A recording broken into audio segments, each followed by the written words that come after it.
They say the mountains never forget, that every echo carries the memory of something lost, an unsaid goodbye, a vanished hiker, a scream that never reached the valley below.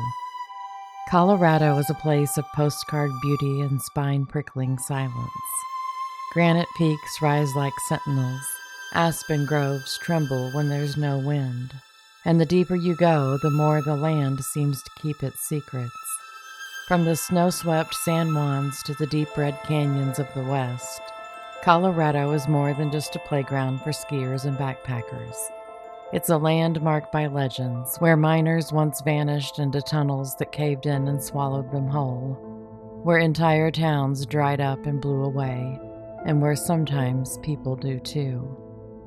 This state has its share of mysteries, disappearances that defy logic, murders without motive, and strange stories that seep into the cracks of your mind and never leave. This is 12 Unsolved, Colorado. These aren't campfire tales. They're real cases about real people, and they're stories that are still waiting for answers. This video contains descriptions of disturbing scenarios that some viewers may find distressing. Viewer discretion is advised. Welcome to, or welcome back to, the Agatha Mae Detective Agency. I'm Agatha Mae, and I'm so glad you've joined me for this episode of 12 Unsolved. Tonight, we're hiking into the deep, dark forest and scaling the snow-capped mountain peaks of the Centennial State. It was the end of September 1952 when a hunter made his way through the rugged high country of Colorado. About 100 yards off Highway 119 and 25 feet from the edge of Clear Creek, he stumbled upon a grisly scene in an unused gravel pit. There was a 7-foot charred log, blackened and cracked, and beneath it there were human remains. A 3-foot stick was found about 20 yards from the scene, and it was blood-stained at the end. An autopsy would later reveal that the remains were a woman who had suffered blunt force trauma to the skull, but it is uncertain whether that blow to the head killed her or if she was still alive when the fire was set. Scattered among the ashes were fragments from her life, a scrap of sequined fabric from a turquoise blouse, metal rivets from a pair of blue jeans, the sole of a shoe, a rhinestone necklace, and earrings. There was also a purse, a small electric razor, an empty lipstick tube, and a Denver tramway token and a man's ring stripped of its setting. Authorities estimated that Jane Doe was between 17 and 30 years old and stood somewhere between 5'7" and 5'9", and had a very prominent overbite. The Gilpin County coroner is hoping that with today's advanced DNA testing, Jane Doe can finally be identified. There's a problem with that, though. The coroner knows that Jane Doe's remains are buried in one of the local cemeteries. He just doesn't know which one. More than 7 decades have passed, and the forest has more than likely grown over that gravel pit.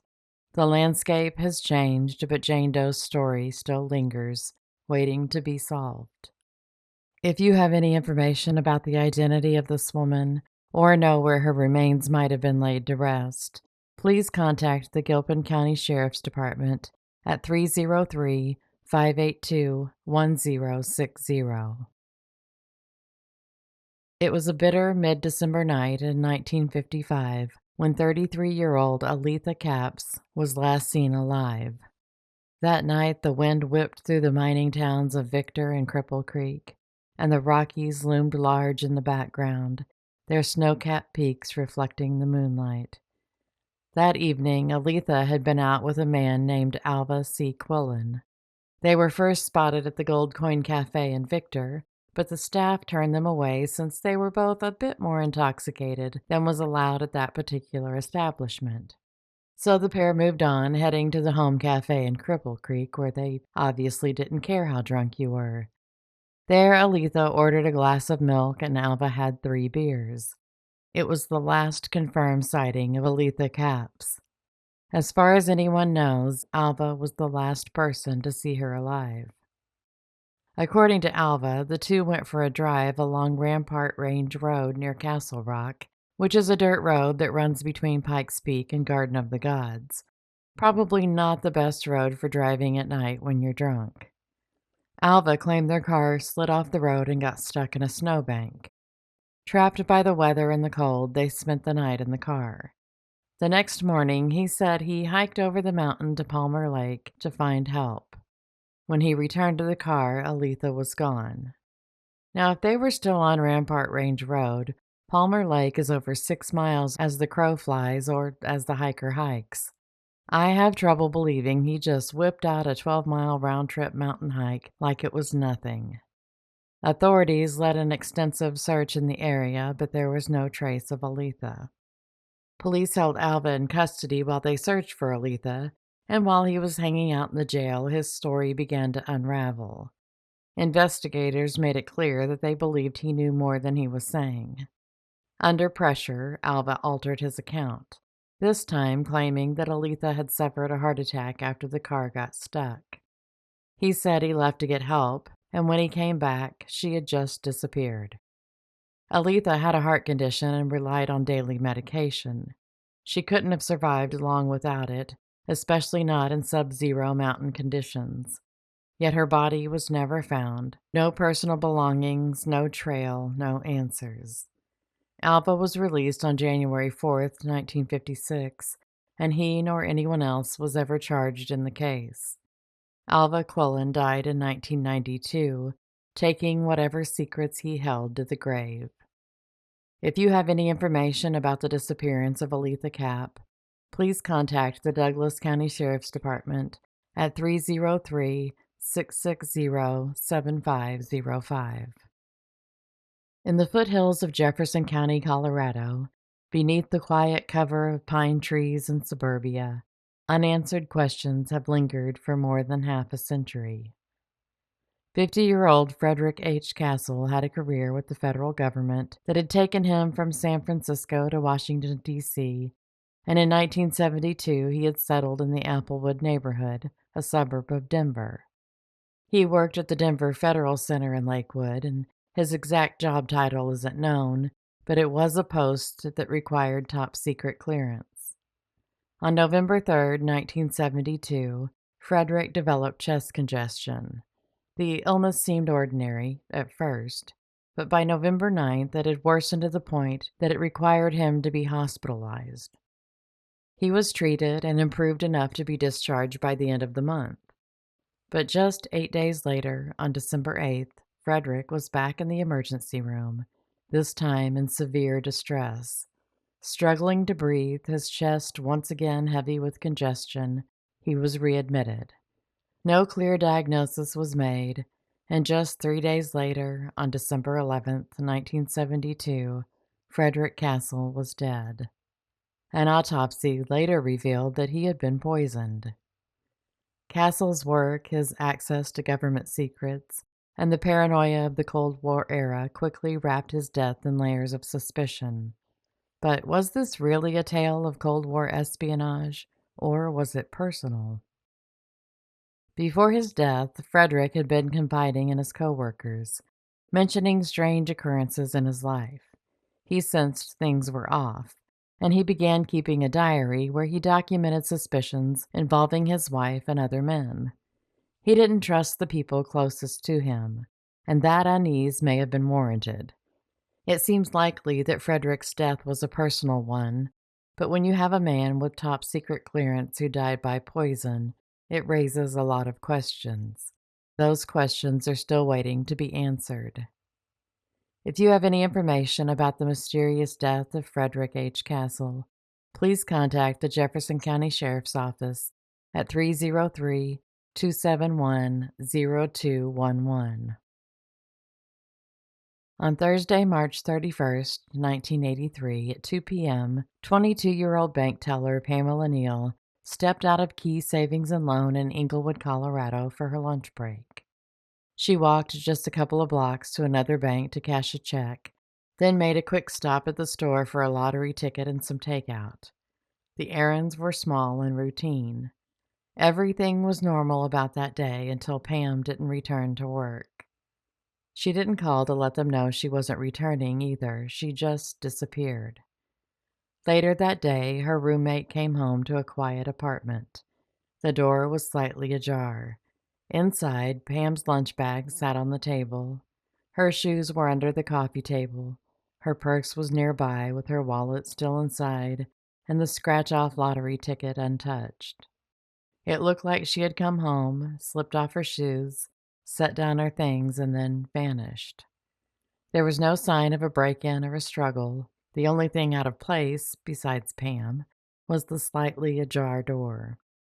Pam wasn't the kind of person who would just walk away from her life, yet no one has seen or heard from her since. If you have any information about the disappearance of Pamela Neil, please contact the Inglewood Police Department at 303-761-7410. The murder of 17-year-old Melissa Chase remains Littleton's oldest unsolved homicide. And though time has moved on, the questions surrounding her death remain as raw and unresolved as they were in 1983. Melissa was last seen on the night of December 8th of that year, walking home from her shift at a local gas station. It was a short, familiar walk for Melissa, but she never made it back home. According to police, it was her boyfriend, 22-year-old Jeffrey Freeman, who went out looking for her, and he found her. Her body was beneath the Leho Bridge. She was partially naked, her face beaten, her injuries described as the result of having been kicked in the head. There was no doubt that she had been murdered. Naturally, suspicion fell immediately on Jeffrey. He had been the one to find her and was able to locate her in such an isolated, random location. Police found it odd. As one investigator later put it, it's kind of a strange place to find your girlfriend. But Jeffrey was never arrested or even publicly named. During questioning, detectives noted that he appeared emotionally shattered, genuinely devastated by what he had seen. He had somewhat of an alibi, and between it and his seemingly genuine grief, no charges were ever brought against him. Years later, Jeffrey himself was murdered in El Paso, Texas, while he was living on the streets. And with his death, whatever answers he may have held died too. If you have any information about the murder of Melissa Chase, please contact the Littleton Police Department at 303-795-3700. October 16, 1987, began like any other autumn day in Colorado Springs. But by afternoon, the still surface of Prospect Lake was broken, not by the wind or wildlife, but by a grim discovery. A body was seen floating near the shoreline. Police arrived quickly and pulled the woman from the water. It was 44-year-old Sherry Boyd. Sherry had lived a life marked by hardship. 10 years earlier, she had survived a violent assault that left her wheelchair-bound. Her mobility was limited, but she remained independent and determined. She was a familiar face in her community, often seen navigating the sidewalks of Colorado Springs. But on that October day, her life was cut short. The autopsy revealed that Sherry had died from asphyxiation. It was no accident, it was homicide. Despite an investigation, no arrests were made. How had a woman in a wheelchair ended up in the lake? Who had the motive and the cruelty to end her life this way? If you have any information about the murder of Sherry Boyd, please contact the Colorado Springs Police Department at 719-444-7595. In the spring of 1989, 28-year-old Mary Showman was chasing a dream. She was waiting tables at Rick's Cafe in Denver and made enough money that she could put some back to fulfill that dream, which was returning to her hometown of Windham, Minnesota, to open her own restaurant. But Mary never got to go home. She wasn't just well-liked by her customers at the cafe, she was also well-liked by her co-workers. When she hadn't shown up for work, her co-workers grew uneasy. On May 12, 1989, a few of them decided to go by her apartment near Mississippi Avenue and South Parker Road to check on her. When the property manager unlocked the door, what they found would haunt them forever. Mary's partially clothed body was inside. She had been strangled. There was no sign of forced entry, no screams reported, just silence and a life snuffed out behind closed doors. Mary's car was also missing from the complex, but investigators later found it abandoned several blocks away, offering no clues as to who had driven it there or why. Coming from a small town, Mary had a trusting nature, and some believe that's what made her vulnerable, and that openness may have led her to unknowingly welcome a killer. To this day, no suspect has been identified, and police are no closer to solving Mary's murder than they were over 35 years ago. If you know anything about the murder of Mary Showman, please contact the Denver Police Department at 720-913-7867. On the morning of February 14th, 1993, a passerby discovered the body of William Billy Trimbach, age 26, along the Interstate 76 frontage road west of Wiggins in Morgan County. Billy had been shot multiple times and his body dragged from a vehicle and left several yards north of the road. Investigators determined that he had been killed elsewhere before being dumped at this remote location. At the time of his death, Billy lived in a rural area in northeastern Weld County with his wife Cindy, their infant daughter, and Cindy's 9-year-old son from a previous relationship. Billy worked as a mechanic, striving to support his family and cover Cindy's medical expenses as she was battling AIDS. He had even traveled to Mexico seeking alternative treatments for her. Cindy reported Billy missing on that Valentine's Day, stating she hadn't seen him since the previous morning. Her son initially told investigators that Billy had left with an unknown male to assist with the mechanical issue. However, years later, he recanted that story, admitting he fabricated it because he suspected his mother's involvement in Billy's disappearance. Suspicion grew when investigators found small amounts of Billy's dried blood in the back seat of Cindy's Suburban. Additionally, items found near the dump site matched those in her vehicle. Billy's 9mm handgun was missing from their home, and his wounds were consistent with that caliber. Further investigation revealed that Cindy had recently taken out a substantial life insurance policy on Billy, forging his signature on the application. Shortly after his funeral, she moved to Butte, Montana with her children. When her son was 10, he took a gun to school, opened fire on the playground, and tragically killed a classmate. Due to his young age, he was placed in a psychiatric facility. Cindy passed away from AIDS-related complications in 1994. In 1998, a suspect connected to the case committed suicide after being approached by investigators, fearing he would be solely prosecuted for the murder. Despite these developments, no one has been charged in Billy's death. Investigators believe that Cindy may have orchestrated the murder to collect the insurance money, and that others were involved in the crime and cover-up. If you have any information about the murder of William Trimbach, please contact the Morgan County Sheriff's Office at 970-867-2461. In the early hours of August 10, 1995, 21-year-old Jennifer Sue Jenny Larson was last seen leaving a friend's home on East Layton Drive in Aurora, Colorado. A neighbor had reported seeing a woman that matched Jenny's description depart around 6 a.m., entering a red car parked across the street and driving away. Jenny, a student at Metropolitan State College, was known for her reliability. When she failed to show up for work at her summer job at the same plant where her father, Earl, was employed, concern grew. Earl visited her condominium and found her cats unattended, a sign that something was amiss. On August 13th, after unsuccessful attempts to contact her, Jenny was reported missing.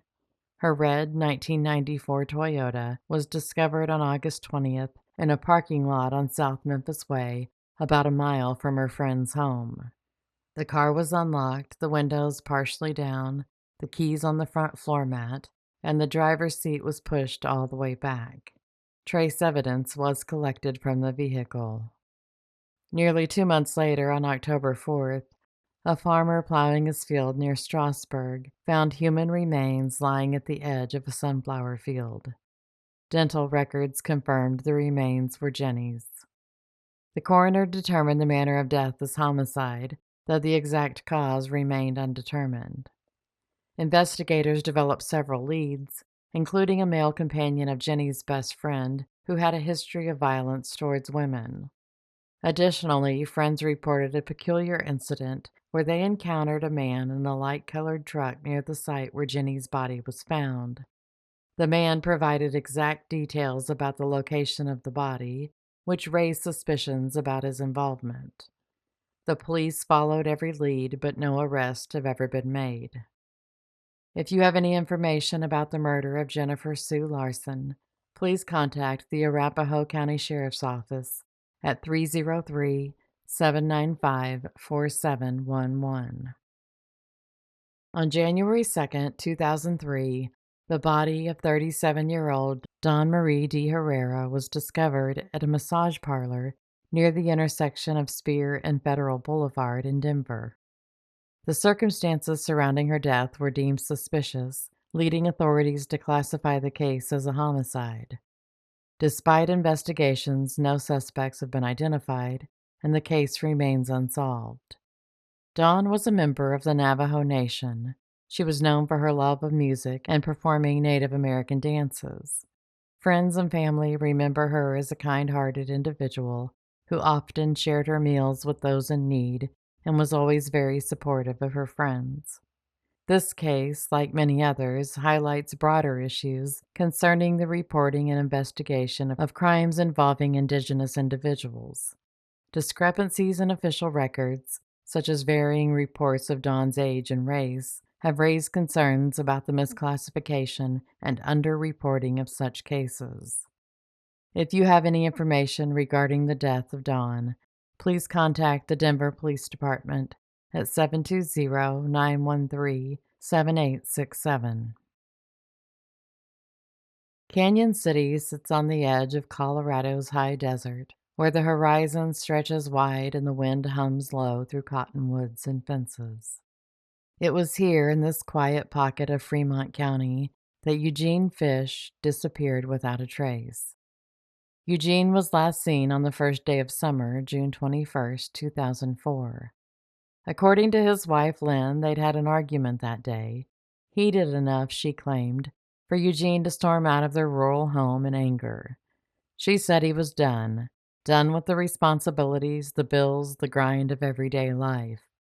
She said he smashed his computer, cut up his credit cards, and left his cell phone behind. She claimed he planned to vanish to Mexico or maybe South America. But she didn't report him missing right away. In fact, she didn't even tell Eugene's father until a week had passed. Then came Lynn's story of the truck, and man, oh man, is it a dumb one. Lynn said Eugene took his red 2000 Ford F-150 with him when he left, but that he planned to send it back. And wouldn't you know it, just a few days later, it reappeared like magic, parked deep inside the Fish family's remote property, more than 3 miles past a locked gate. Just sitting there, no note and no sign of Eugene. It wasn't until August, nearly 2 months after he vanished, that Lynn says she contacted the sheriff's office.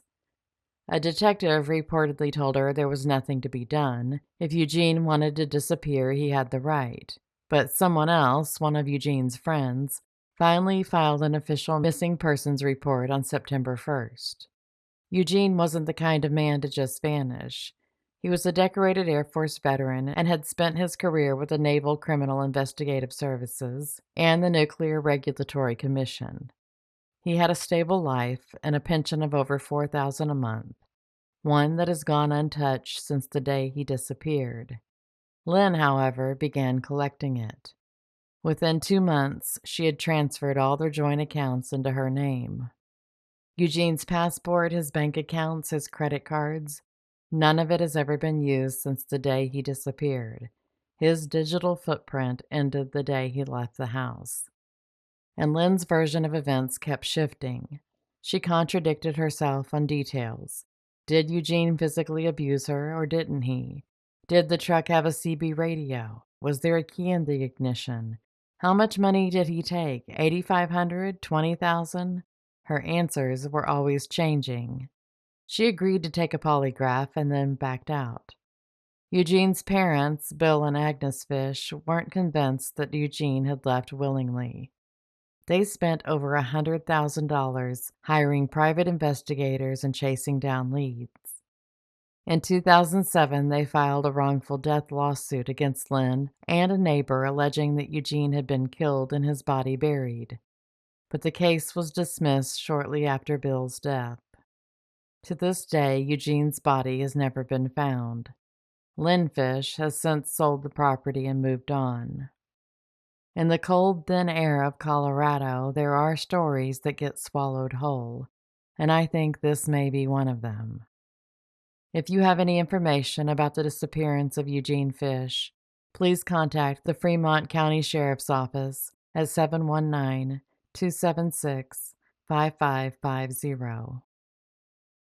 On September 8, 2004, in the shadowed thick woods north of Glenwood Springs, a group of bow hunters stumbled across a grisly scene. A campsite deep in the forest with a tent weathered by time, and inside it the skeletal remains of a man. He had been there for some time, and the forest had done what forests do. It had reclaimed him slowly. His pants had long since rotted away, but his brown and black Timberland hiking boots were still intact. Scattered around the site were the fragments of his camping trip: a blue backpack, a sleeping cushion, a brown sleeping bag, pieces of clothing, and camping gear. Among the belongings was a wad of cash, $620 in bills, and none of them had been printed before 1999. The most puzzling belonging was a green pocket-sized spiral notebook. Its pages were filled with hand-drawn artwork.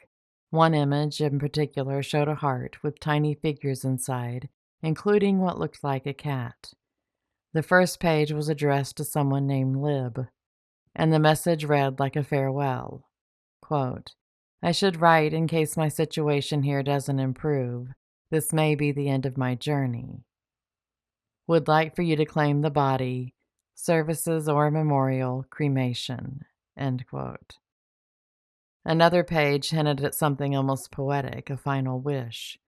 Third choice, take them up in a glider. I promise not to get sick on you.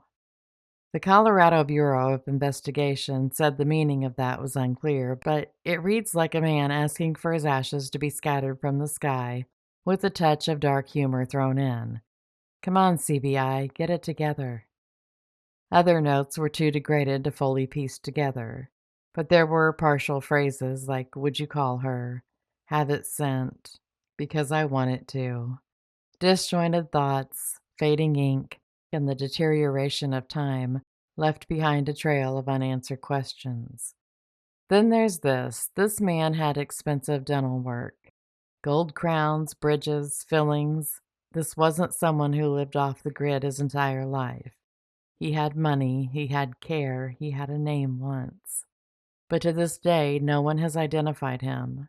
He is only known as John Doe, found in the woods of Garfield County, Colorado, with a mysterious notebook, a stash of cash, and a message that reads like a goodbye. If you have any information about Lib, or this man, who he might have been, or how he came to die alone in the Colorado woods, please contact the Garfield County Sheriff's Office at 970-665-0200. From the forgotten dirt roads that wind through mining towns and mountain peaks, across sand dunes and aspen groves, 12 lives remain suspended in the silence of the Centennial State. Maybe you knew one of them. Maybe you passed them on the street or crossed paths on a trail without ever even knowing it. But someone, somewhere, knows something.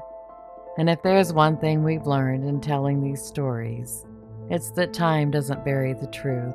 People do.